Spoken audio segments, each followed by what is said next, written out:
கண்ணால பாத்தேங்க.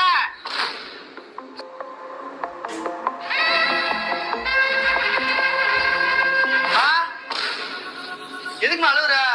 ஒண்ணும் இல்லையா, அம்மா கண்ணுல தூசி விழுந்துருச்சு. சரிம்மா, அம்மா எனக்கு ரொம்ப பசிக்குதுமா, சோறு வச்சுதாம்மா. அப்படியா? சாப்பாடு ரெடி ஆயிடுச்சு, சாம்பார் மட்டும் வைக்கணும். இப்ப சாம்பார் பொடி மட்டும் வாங்கிட்டு வந்துருந்தேயா. சரிம்மா.